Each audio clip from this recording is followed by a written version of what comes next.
আসসালামু আলাইকুম বন্ধুরা, শুভরাত্রি। আজকে রাতের আয়োজন হচ্ছে এই যে মুরগির মাংস রান্না করতেছি। আলু দিয়ে রান্না করব, আমার মেয়ের আবার আলু খায়। বিসমিল্লাহ। পেঁয়াজ দিয়ে দিলাম, পেঁয়াজগুলো একটু ভাজা ভাজা করে তারপর মশলাগুলো দিয়ে দিব। এবার মশলাগুলো দিয়ে দিব। মশলাগুলো তেলের সাথে কষিয়ে একদম ভালো করে কষিয়ে নেব। এভাবে মশলা কষিয়ে রান্না করলে ওগুলো খেতে অনেক সুস্বাদু হয়।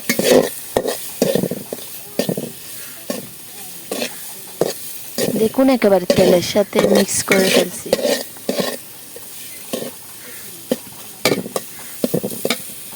এবার যাবে পানি।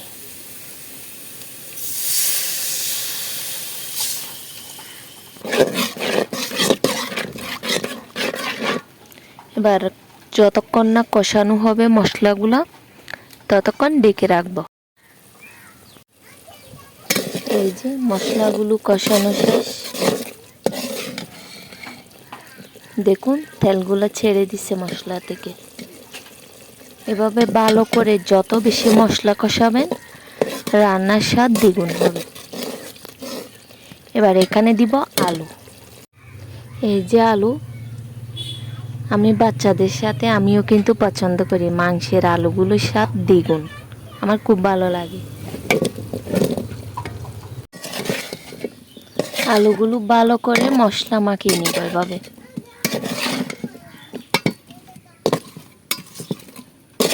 এভাবে মশলা মাখিয়ে তারপর একটু করে করব, কষাবো ঢাকনা দিয়ে।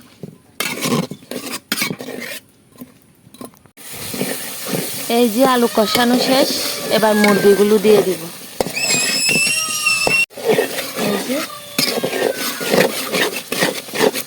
নিচে একটু লেগে গেছিল, সেই জন্য এরকম। মাশাআল্লাহ, কালারটা অনেক সুন্দর হয়েছে। দেখুন কষানো শেষ, দেখছেন তেলগুলাও ছেড়ে দিচ্ছে। এবার মুরগিগুলো দিব। মুরগি এবার দিয়ে দিব এগুলো। আমার মেয়ের পছন্দের কলিজা। এই যে মুরগির রান আমার পছন্দ, এটা আমার জন্য। এবার ভালো করে নেড়ে দিব।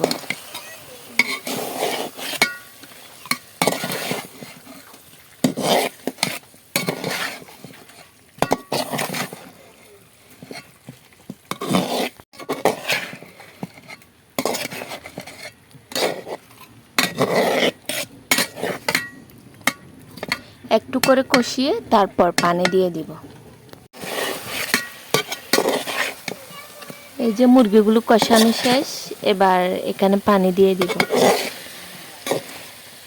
আমার কিন্তু রান্না করতে অনেক ভালো লাগে, আমি রান্না করতে পছন্দ করি।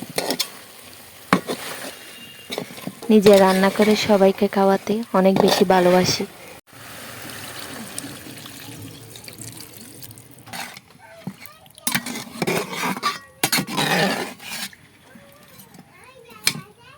এবার এগুলো ডেকে দিব, হতে থাক।